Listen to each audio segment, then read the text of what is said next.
सो हमने अभी तक ए स्ट्रिंग एक्शन को बहुत एक्सप्लिसिटली लिखा है, ठीक है। और अब हमारे पास चूँकि स्ट्रिंग एक्शन मौजूद है, तो हम स्ट्रिंग की इक्वेशंस ऑफ मोशन जो है उनको डिराइव कर सकते हैं। तो अब हम इस वीडियो के अंदर स्ट्रिंग्स की इक्वेशन ऑफ मोशन डिराइव करेंगे।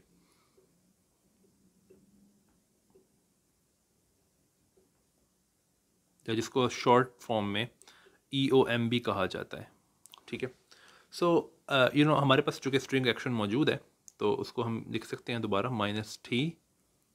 और अब मैं इसको एज के टर्म्स में नहीं लिखूंगा, बल्कि एक्सप्लिसिटली लिखूंगा ताकि इक्वेशंस ऑफ मोशन डिराइव की जा सके। सॉरी।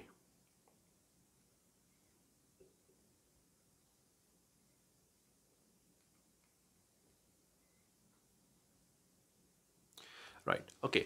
सो अब हमारे पास अगर एक्शन मौजूद है तो हम इससे लेग्रांजियन लिख लेते हैं कि लेग्रांजियन क्या है। So it's sorry, it implies that Lagrangian is -t multiplied by the square root.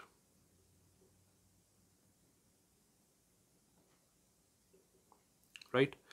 सो अब हमारे पास हमें पता है कि इक्वेशंस ऑफ मोशन जो हैं उनकी फॉर्म कुछ इस तरह से होती है कि partial Lagrangian divided by sorry over partial the coordinate. लेकिन आपको क्वेश्चन पूछने की ज़रूरत है कि वेट कोऑर्डिनेट्स कौन कौन से हैं राइट इसके अंदर, और फील्ड्स कौन कौन सी हैं। तो फील्ड्स जो हैं इसके अंदर वो तमाम की तमाम एक्स म्यू फील्ड्स हैं, राइट।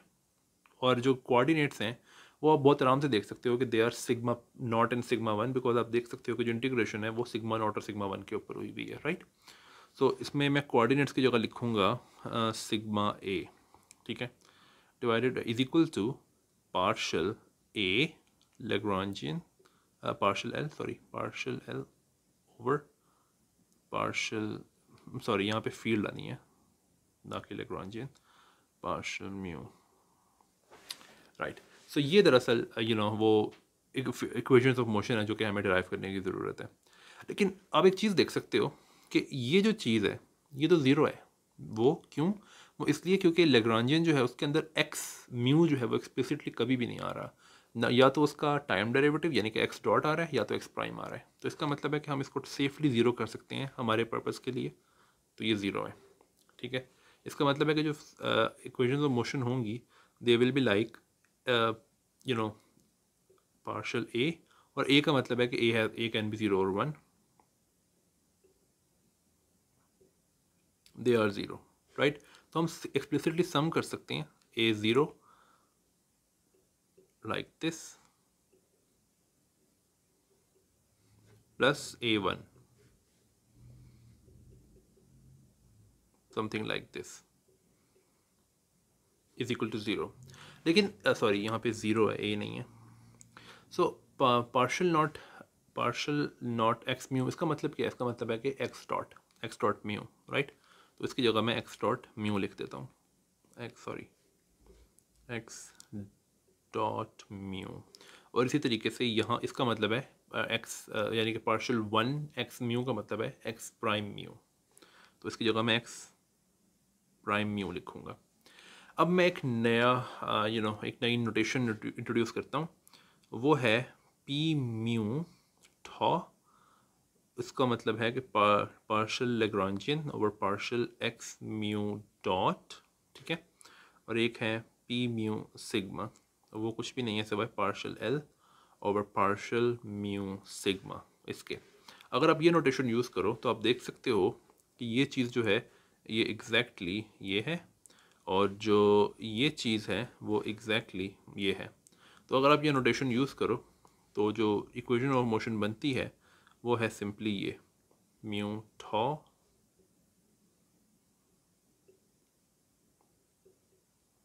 Times this, right. और ये मैंने पार्शियल ओवर पार्शियल टॉ क्यों लिखा है? Because this is nothing but partial not, because partial not का मतलब था partial over partial sigma naught, और सिग्मा नॉट जो है वो पार्शियल टॉ है, सॉरी सिग्मा नॉट जो है वो टॉ है, राइट। तो ये इक्वेशन ऑफ मोशन है, लेकिन ये फाइनल आंसर नहीं है। क्यों नहीं है? वो इसलिए क्योंकि मैंने अभी सिर्फ partial L over partial x dot और partial L over partial x prime के लिए एक नया सिंबल डिनोट किया है और उसको इसकी फॉर्म में लिखा है। मैंने अभी तक ये डेरिवेटिव्स कैलकुलेट नहीं किए हैं, इनमें से कुछ भी कैलकुलेट नहीं किया।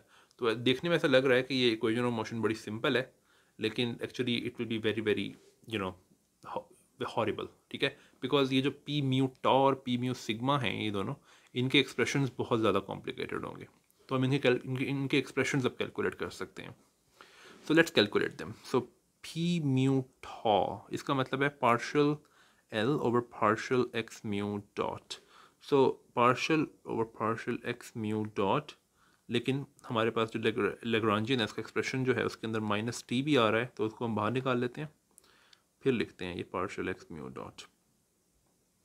So it's like x dot dot x prime square x dot square ex prime square, और इसका स्क्वेयर रूट है तो हम इसकी पावर 1/2 कर देते हैं, तो it's like -1/t, sorry minus t divided by the square root thing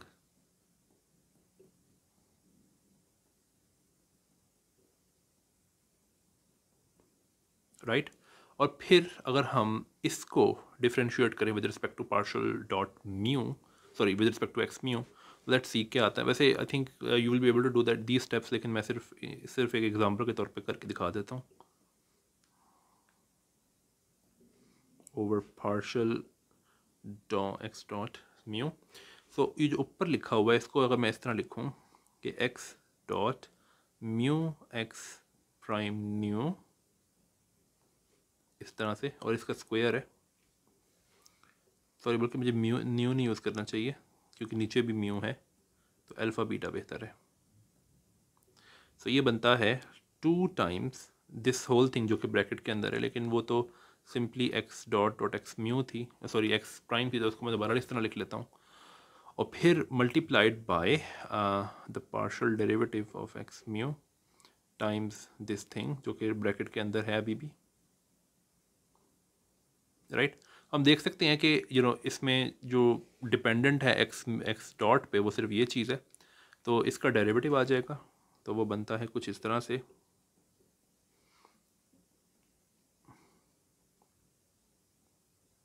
और ये जब डिफरेंट डेरिवेटिव मैं नीचे लिख के दिखाता हूँ कि मैं क्या कहना चाह रहा हूँ। ये डेरिवेटिव जो है ये इक्वल तब होगा जब ए अल्फ़ा और म्यू इक्वल है, और तब ये 1 होगा, वरना ये 0 है, तो इसको आप यूँ भी लिख सकते हो, ठीक है, तो इसको हम यूँ भी लिख सकते हैं, ठीक है। तो इस पर्टिकुलर डेल्टा की वजह से ये अल्फ़ा जो है ये म्यू बन जाएगा और ये डेल्टा ख़त्म हो जाएगा, right.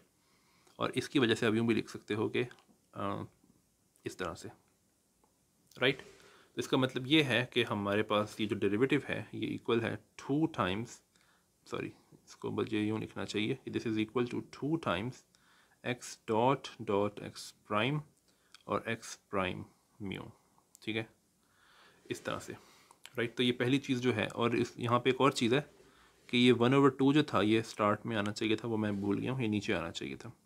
So that's x dot dot x prime x, यहाँ पे सिर्फ एक्स प्राइम बचेगा म्यू माइनस, अभी जो दूसरी वाली टर्म है ये वाली टर्म, इसमें जब आप एक्स डॉट म्यू के रिस्पेक्ट डिफ्रेंशिएट करोगे तो एक्स प्राइम स्क्वायर को तो कुछ भी नहीं होगा, तो ये एज इट इज़ आ जाएगा एक्स प्राइम स्क्वायर, और दोबारा से -2 आएगा, 2 आएगा स्टार्ट में इसके, और एक्स डॉट म्यू वो ऊपर ये साइड साथ में इसकी आएगा, सॉरी यहाँ पे इस तरह। सो अब होना ही चाहिए कि ऊपर जो दोनों 2 हैं वो कैंसिल हो जाए नीचे वाले 2 से, इससे, राइट। तो इसका मतलब है कि हमारे पास अब ये जो एक्सप्रेशन बन चुका है सॉरी ये जो एक्सप्रेशन बन चुका है ये है, ये एक्सप्रेशन है पी म्यू टॉ का एक्सप्रेशन, राइट। सो सॉरी, सो पी म्यू टॉ का एक्सप्रेशन जो है वो है -t x dot dot x prime multiplied by x prime mu minus x dot prime x dot mu divided by the square root thing.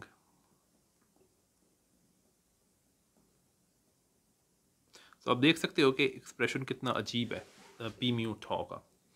अब आप P mu sigma को भी ऐसे ही डिराइव कर सकते हो, और मैं आपको इसका फाइनल आंसर दे सकता हूँ, लेकिन इनफैक्ट आप एक क्लेवर तरीके से भी इसको डिराइव कर सकते हो, वो इस तरह से कि अगर आप लेग्रांजियन को देखो तो लेग्रांजियन जो है वो सिमेट्रिक है, अगर आप म्यू और सॉरी अगर आप डॉट और सिग्मा को आपस में इंटरचेंज कर दो, राइट, तो इसका मतलब है कि लैग्रांजियन जो है वो सिमेट्रिक है टाउ और सिग्मा के अंदर। तो इसका मतलब ये है कि अगर आप इस एक्सप्रेशन में पी म्यू टाउ के एक्सप्रेशन में सिग्मा और टाउ को इंटरचेंज करो तो देखते हैं क्या बनता है। तो कुछ यूँ बनेगा -t, ये तो चेंज नहीं होगा, और यहाँ पे यहाँ पे प्राइम की बजाय डॉट आ जाएगा जो मैंने नीचे डाला है, ठीक है। सो डॉट, और फिर यही चीज़ हम करते जाएं। तो एक्स डॉट प्राइम है, लेकिन वहाँ पे अब हो जाएगा, सॉरी एक्स डॉट प्राइम डाल दिया मैंने गलती से, एक्स डॉट स्क्वायर है यहाँ पे। सो एक्स प्राइम स्क्वायर हो जाएगा और एक्स प्राइम म्यू हो जाएगा, और डिवाइडेड बाय, और नीचे तो वही स्क्वायर रूट चीज़ है, तो वो बिल्कुल चेंज नहीं होगी बिकॉज वो वही स्क्वायर रूट है जो कि लैग्रांजियन के अंदर भी आती है, और हम जानते हैं कि वो सिमेट्रिक है। तो ये बनता है। तो क्या ये वाकई में एक्सप्रेशन है पी म्यू सिग्मा का, यानी कि क्या ये एक्सप्रेशन पी म्यू सिग्मा का है? यस, अगर आप वाकई में जाके पीछे सारी कैलकुलेशन दोबारा करो पी म्यू सिग्मा के लिए तो आपको यही एक्सप्रेशन मिलेगा, ठीक है। सो हमने क्या किया है कि हमने इक्वेशन ऑफ मोशन लिखी है जो कि ये है, जिसमें जो कि पी म्यू सिग्मा और पी म्यू टाउ की टर्म्स में लिखी हुई है, लेकिन ये इतनी सिंपल है नहीं बिकॉज पी म्यू सिग्मा और पी म्यू टाउ के एक्सप्रेशंस जो हैं ये काफ़ी कॉम्प्लिकेटेड से एक्सप्रेशंस हैं, राइट। सो ऐसा लग रहा है कि स्ट्रिंग को सॉल्व करना तो बहुत ही मुश्किल काम हो सकता है, लेकिन हम देखेंगे आगे जाके कि इन इक्वेशंस को बहुत सिंपल बनाया जा सकता है रीपैरामीटराइजेशन इनवेरिएंस यूज़ करके, और एक और चीज़ यूज़ करके जो कि जिसकी हम बाद में बात करेंगे, अभी हम उसकी बात नहीं करेंगे। लेकिन आगे चलने से पहले मैं एक और चीज़ को पॉइंट आउट कर दूं, और वो ये है कि हमने सिर्फ ये किया है कि हमने जो हम equations of motion quantum field theory के अंदर पढ़ते हैं, हमने उनको डायरेक्टली अप्लाई कर दिया है लैग्रांजियन पे, जो कि हमने स्ट्रिंग्स के लिए देखा था। लेकिन क्वांटम फील्ड थ्योरी में हम एक चीज़ को इग्नोर करते हैं, जो कि बहुत रीज़नेबल है इग्नोर करना उसको, जो कि है बाउंड्री टर्म्स या फिर सरफेस टर्म्स। तो क्या स्ट्रिंग्स के केस में मैं बाउंड्री टर्म्स को इग्नोर कर सकता हूँ? वेल, हम देख सकते हैं कि क्लोज्ड स्ट्रिंग्स जो हैं इनके केस में आप बाउंड्री टर्म्स को इग्नोर कर सकते हो because there is no boundary of the string, because अगर एक क्लोज स्ट्रिंग की वर्ल्ड शीट है तो उसकी कोई बाउंड्री नहीं है, बट अगर एक ओपन स्ट्रिंग मूव कर रहा है तो उसकी वर्ल्ड शीट की बाउंड्रीज होती हैं, तो हम वहाँ पे बाउंड्री टर्म्स को इग्नोर कर सकते हैं या नहीं, लेट्स सी। सो हम अब बाउंड्री टर्म्स जो हैं या बाउंड्री कंडीशंस, उनका एक छोटा सा एनालिसिस करते हैं।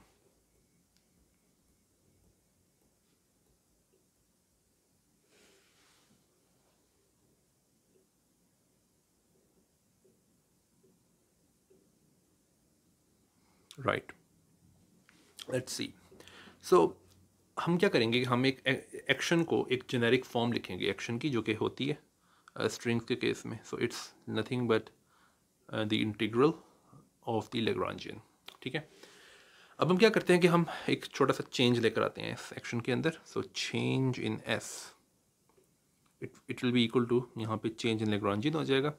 लेकिन चेंज इन लैग्रांजियन क्या है, अगर मैं चेन रूल यूज़ करूँ, so it will be equal to x mu, right, x dot mu change in x dot mu plus, और मैं ये फैक्ट यूज़ कर रहा हूँ कि लैग्रांजियन एक्सप्लिसिटली एक्स म्यू पर डिपेंड नहीं करता, जो कि हमने देखा है पीछे, नंबर एक्शन जो है वो डिपेंड नहीं करता एक्स म्यू पे, तो ये सिर्फ एक्स म्यू डॉट पे और एक्स म्यू प्राइम पे, सॉरी एक्स म्यू प्राइम पे, यस एक्स म्यू प्राइम पे डिपेंड करेगा, change in x mu prime, right.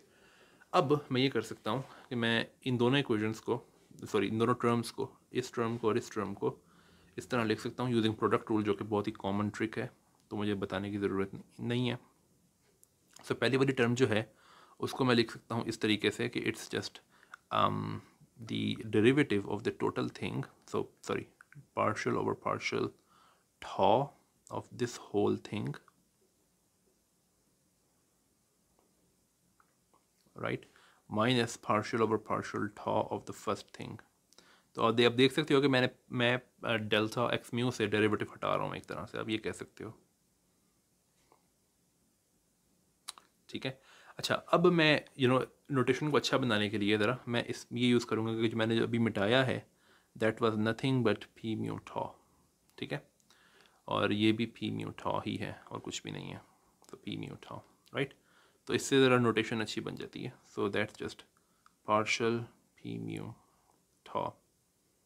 तो tau को आप ऊपर या नीचे लिख सकते हो, अगर म्यू नीचे है तो आप tau को ऊपर लिख लो, अगर म्यू ऊपर है तो tau को नीचे लिख लो ताकि कन्फ्यूजन ना हो, ओके, तो ये पहली टर्म है, सिर्फ ये वाली टर्म, राइट, ये इन दोनों टर्म्स के इक्वल है।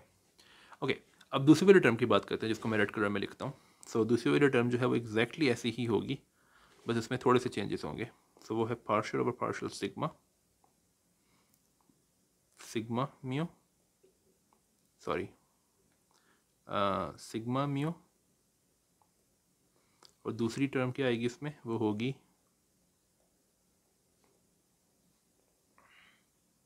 राइट। सो इसको मैं अरेंज करके लिख सकता हूँ इस तरह से, ब्लैक में लिखते हैं।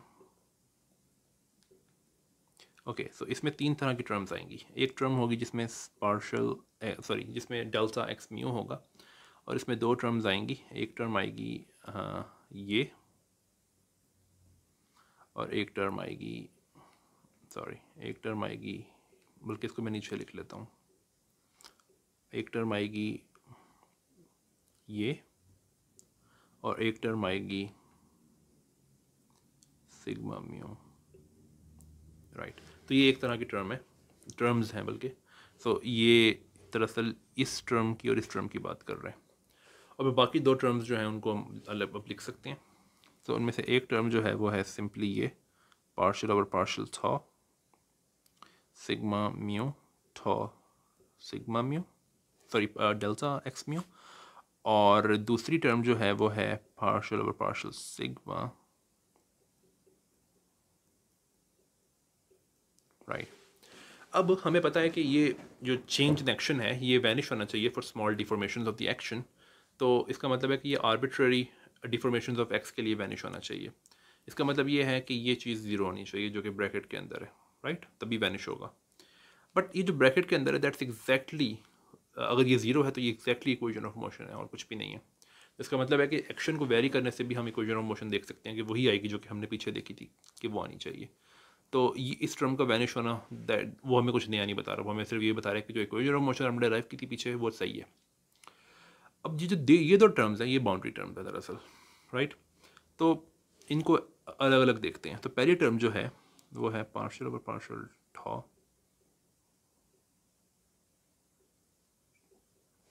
और इसमें डिफरेंट इंटीग्रेशन जो है वो तमाम की तमाम उस पर हुई है वर्ल्ड शीट पे। लेकिन अभी मैं सिर्फ उसमें से सिर्फ थॉ कंपोनेंट को देखता हूँ। तो थॉ कंपोनेंट जो है वो सम इनिशियल थॉ से सम फाइनल थॉ तक ऑब्वियसली इंटीग्रेट होगा। तो अगर इसको मैं चाहता हूँ कि ये वैनिश हो, और ये बात याद रखो कि जितनी भी चीज़ें आ रही हैं एक्स और पी थॉ या पी सिग्मा, ये सब के सब ऑब्वियसली थॉ और सिग्मा पर डिपेंड करते हैं, राइट। तो इसको मैं लिख सकता हूँ इंटीग्रेशन करके, क्योंकि ये इंटीग्रेशन करनी बड़ी आसान है, बिकॉज इसमें with respect to tau integration हो रही है और इसमें थॉ का डेरिवेटिव है। तो ये सिंपली इक्वल होगा इसके थॉ फाइनल, और सिग्मा की कोई भी वैल्यू हो सकती है, वो इम्पोर्टेंट नहीं है, और thaw final minus thaw initial, sigma की कोई भी वैल्यू हो सकती है, और थॉ इनिशियल, राइट। अब हम चाहते हैं कि ये भी वैनिश हो, बिकॉज जो एक्शन में वेरिएशन है वो वैनिश होनी चाहिए। बट ये तो बड़ी आसान है, ये इसको वैनिश करवाना तो बहुत आसान है, बिकॉज अगर हम एक वर्ल्ड शीट का हिस्सा कंसिडर कर रहे हैं जो कि सम फाइनल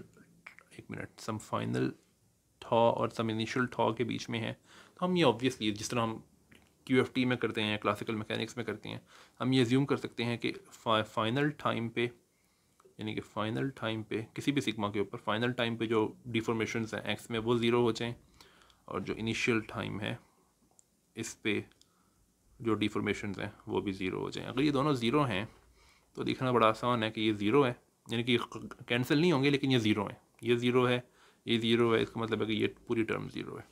इसका मतलब है कि हमने इस टर्म की भी बात कर ली है। ये सबसे इंपॉर्टेंट टर्म है, वही लास्ट टर्म है, तो इसकी बात करते हैं अब, यानी कि इस टर्म की, ये वाली टर्म।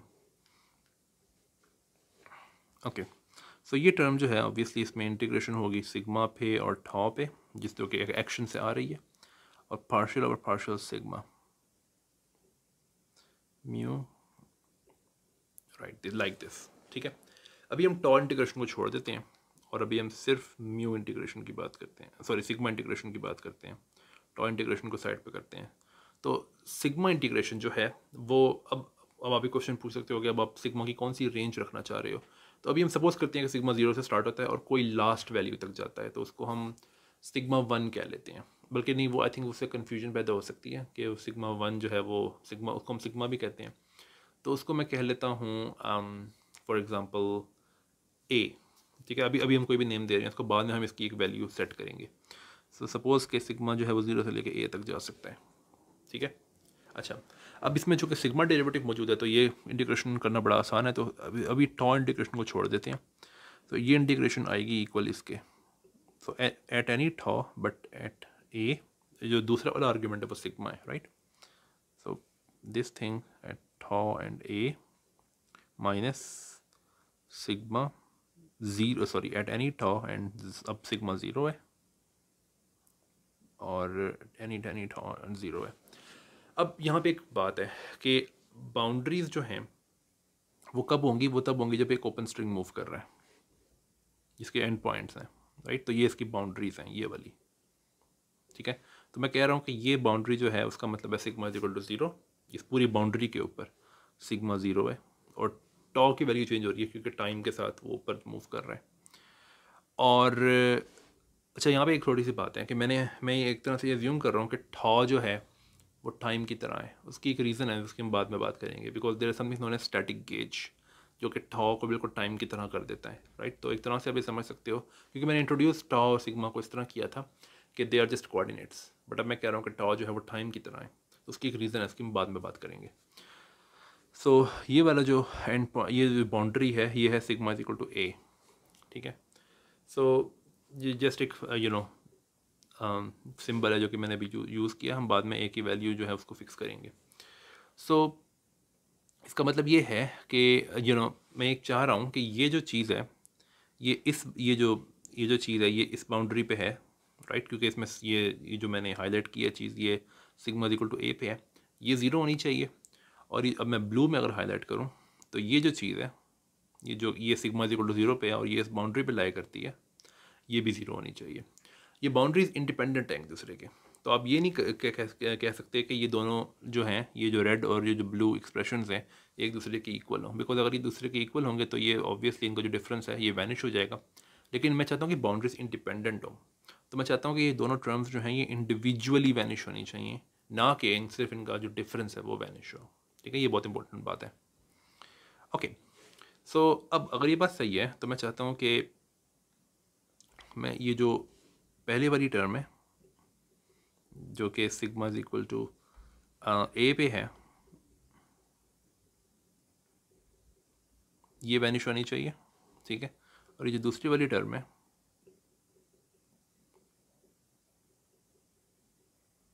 ये सिग्मा इज इक्वल टू 0 पे ये वैनिश होनी चाहिए। तो अब अगर मैं कहूँ कि ओके, मैं ना एक नई, सिर्फ अच्छी नोटेशन के लिए मैं एक नया सिंबल डिफाइन करता हूँ, सिग्मा स्टार। सिग्मा स्टार का मतलब है कि या तो मैं सिग्मा इज इक्वल टू 0 की बात कर रहा हूँ या तो मैं sigma is equal to a की बात कर रहा हूँ। जहाँ पे मैं सिग्मा स्टार लिखूँ उसका मतलब है कि ये दोनों के लिए ठीक है। ठीक है, ये बात जो मैं लिख रहा हूँ सिग्मा स्टार के साथ, इसका मतलब है कि मैं इसको यूँ लिख सकता हूँ इन दोनों कंडीशंस को कि this is equal to 0 for sigma star, यानी कि सिग्मा ए भी हो सकता है, सिग्मा 0 भी हो सकता है। अब इसको ज़ीरो करने के दो तरीके हैं, या तो ये जो P है ये ज़ीरो हो जाए, या तो ये डिफॉर्मेशन जो है x की ये ज़ीरो हो जाए। तो अगर, और ये भी हो सकता है कि आप डिफरेंट बाउंड्रीज पे डिफरेंट चॉइसेस लो, यानी कि देखो आपके पास दो चॉइसेस हैं। चॉइस वन ये है कि ये ज़ीरो हो जाए, टॉ और सिग्मा, वेल या सिग्मा स्टार ये ज़ीरो हो जाए। और चॉइस 2 क्या है? चॉइस 2 ये है कि to change in x at tau and sigma star ये ज़ीरो हो जाए। ठीक है, अब देखो यहाँ पे एक बहुत इंटरेस्टिंग बात है कि आपके पास दो चॉइसेस हैं, लेकिन ऐसा बिल्कुल हो सकता है कि आप डिफरेंट बाउंड्रीज पर डिफरेंट चॉइसेस लो। ठीक है, और ये भी हो सकता है कि आप डिफरेंट म्यू के लिए डिफरेंट चॉइसेस लो, क्योंकि देखो ये म्यू जो है इसकी वैल्यू जो है 0 से लेकर d-1 तक जा सकती है। तो ऐसा हो सकता है कि एक ही बाउंड्री पे फॉर एग्जांपल आप एक म्यू के लिए एक चॉइस ले लो, यानी कि एक म्यू के लिए आप p को 0 कर दो और किसी दूसरे म्यू के लिए आप डेल्टा x को 0 कर दो, राइट। तो ऐसा हो सकता है कि डिफरेंट म्यूज़ के लिए डिफरेंट चॉइसेस हों, ऐसा हो सकता है कि डिफरेंट बाउंड्रीज़ के लिए डिफरेंट चॉइसेस हों, ठीक है। अच्छा, दो बातें। पहली बात तो ये कि ये जो पहली वाली चॉइस है इसको हम कहते हैं नॉयमन कंडीशन या नॉयमन बाउंड्री कंडीशन भी कहते हैं, और ये दूसरी वाली चॉइस जो है इसको हम कहते हैं डिरिचले कंडीशन, ठीक है। सो अब सपोज करते हैं कि हमने अभी हम एक बाउंड्री की बात कर रहे हैं, तो for example at sigma is equal to 0, ठीक है। अब ऐसा हो सकता है कि हमने कुछ म्यूज़ के लिए हमने पी को 0 कर दिया और कुछ म्यूज़ के लिए हमने डेल्टा एक्स को 0 कर दिया। Okay, so for example p mu okay p mu sigma at any tau and हमने सिग्मा को 0 रखा हुआ है, ठीक है। ये 0 है कुछ म्यूज़ के लिए। सो फॉर एग्जांपल सपोज करो म्यू 1 से लेकर पी तक, ठीक है, ये 0 है। बाकी म्यूज़ कौन से हैं? वेल, वो होंगे पी इज इक्वल टू 1 से लेकर d-1 तक, ठीक है। उनके लिए आप सपोज करो कि हमने डिफॉर्मेशन को 0 कर दिया, ठीक है। मैं कह रहा हूँ ना कि डिफरेंट म्यूज़ के लिए डिफरेंट चॉइसेस ले सकते हो, लेकिन दो ही चॉइसेस हैं, तो म्यूज़ जो है वो दो पार्ट्स में बढ़ जाती हैं। एक वो म्यूज़ जिनके लिए पी को 0 किया हुआ है, एक वो म्यूज़ जिनके लिए डेल्टा एक्स को 0 किया हुआ है। एक क्वेश्चन आप पूछ सकते हो यहाँ पे, वो ये है कि क्या मैं म्यू इज इक्वल टू 0 के लिए डेल्टा एक्स को 0 कर सकता हूँ, डेल्टा एक्स म्यू को? वेल एक्चुअली नो, बिकॉज मैं ये कहना चाह रहा हूँ कि म्यू इज इक्वल टू 0 के लिए हमेशा ये चॉइस होगी, बिकॉज अगर म्यू इज इक्वल टू 0 के लिए delta x mu is equal to 0 हो जाए तो एक्स 0 का मतलब होता है टाइम, तो delta x 0 is equal to 0 का मतलब होगा कि टाइम फ्लो नहीं कर रहा, तो that's not a physical thing. तो म्यू इज इक्वल टू 0 के लिए हमेशा ये कंडीशन आएगी। बाकी जितने भी स्पेस कंपोनेंट्स हैं उनके लिए आप कोई भी चॉइस ले सकते हो, ठीक है। और मैं रिमाइंड करवा दूं कि जो म्यू है ये जिस स्पेस टाइम के अंदर वर्ल्ड शीट मूव कर रही है, जिसको हम टारगेट स्पेस भी कहते हैं, ये मैंने अभी तक लिखा नहीं है। सो ये जो एक्स म्यू है,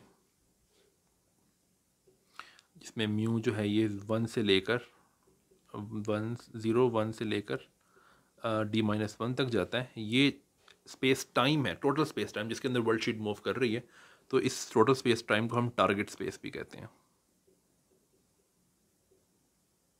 ओके। सो अब मैं कहना ही चाह रहा हूँ कि सपोज करो कि अगर 0 से लेके पी तक हमने पी तक म्यू की जो वैल्यूज़ हैं उनके लिए हमने इस पी सिग्मा को 0 कर दिया और बाकी म्यूज़ के लिए हमने डेल्टा एक्स म्यू को 0 कर दिया। इसका मतलब ये है कि जो बाकी जिनके लिए डेल्टा एक्स म्यू जो है वो 0 है, इसका मतलब है कि वो पर्टिकुलर कोऑर्डिनेट्स उस स्ट्रिंग के बाउंड्री के लिए चेंज नहीं हो रहे हैं, बिकॉज मैं सिर्फ सिग्मा इक्वल टू 0 की बात कर रहा हूँ। तो स्ट्रिंग की वो जो बाउंड्री जो सिग्मा इक्वल टू 0 को कॉरिस्पॉन्ड करती है, वो एक ऐसी स्पेस के अंदर मूव कर सकती है जिसके अंदर ये जो म्यूज़ हैं, यानी कि ये जो म्यू की वैल्यूज़ हैं, यानी कि x P plus 1 x P plus 2 until x d-1 जो है वो कोऑर्डिनेट्स चेंज नहीं हो रहे। और कौन से कोऑर्डिनेट्स चेंज हो सकते हैं? सिर्फ mu is equal to 1 to P और obviously mu is equal to 0 भी, ठीक है। इसका मतलब है कि स्ट्रिंग की वो वाली बाउंड्री, यानी कि सिग्मा इज इक्वल टू 0 वाली बाउंड्री जो है वो एक ऐसी स्पेस में मूव कर रही है जो कि p प्लस 1 डायमेंशनल है, यानी कि ये म्यू की वैल्यूज़ चेंज हो सकती हैं, ये वैल्यूज चेंज नहीं हो सकती जो बाकी हैं, क्योंकि उसके लिए डेल्टा एक्स म्यू जो है वो 0 है, वो एक्स चेंज नहीं हो रहा उसके लिए। सो इसको हम इस तरह से कहते हैं कि स्ट्रिंग का ये जो एंड पॉइंट है वो एक ऐसी स्पेस में लिव करता है, ऐसी स्पेस में रहता है, ऐसी स्पेस में मूव कर सकता है जो कि p प्लस 1 डायमेंशनल है, जिसका 1 टाइम कोऑर्डिनेट है, यानी कि म्यू इक्वल टू 0, और p स्पेस कोऑर्डिनेट्स या p स्पेस डायमेंशंस हैं और एक टाइम डायमेंशन है। ऐसी स्पेस को हम कहते हैं डीपी ब्रेन, ठीक है। सो इसका मतलब ये है कि sigma is equal to 0 and point या बाउंड्री कह लो of string lives in DP brane. इनकी डी ब्रेन्स की हम बात करेंगे बाद में, ठीक है। सो डीपी ब्रेन का मतलब ये है कि इसका 1 टाइम डायमेंशन होती है इसकी, ये एक सब स्पेस है, स्पेस टोटल स्पेस डायमेंशन की, टोटल स्पेस टाइम की।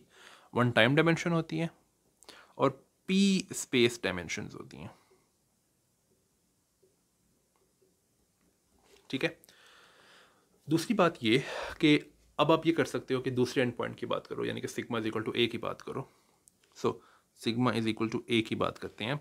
सपोज करो कि वहाँ पे पी सिग्मा म्यू जो है वो ज़ीरो है, जैसे कि मैंने पहले बताया कि mu is equal to zero के लिए हमेशा यही कंडीशन होती है। लेकिन अब सपोज करो कि आपने ज़ीरो से लेके क्यू तक कर लिया है, क्यू तक ये कंडीशन लगा दी हैं, और डेल्टा एक्स म्यू जो है वो ज़ीरो है, mu is equal to q plus one से लेकर, और वो तो ऑब्वियसली डी माइनस वन तक ही जाएगा। तो आप देख सकते हो कि ये जो सिग्मा इज इक्वल टू ए वाला एंड पॉइंट है, ये एक ऐसी स्पेस में रह रहा है जिसकी वन टाइम डायमेंशन है और क्यू स्पेस डायमेंशन है। तो ये डी क्यू ब्रेन है, डी क्यू ब्रेन के अंदर रहता है ये। तो इसका मतलब है कि it lives in D q brane. ठीक है, तो इसका मतलब ये है कि ये जो मैंने कंडीशंस लगाई हैं, इससे जो स्ट्रिंग ओपन स्ट्रिंग्स हैं इसके एंड पॉइंट्स जो हैं, ये एक एंड पॉइंट जो है वो डी पी ब्रेन में रहता है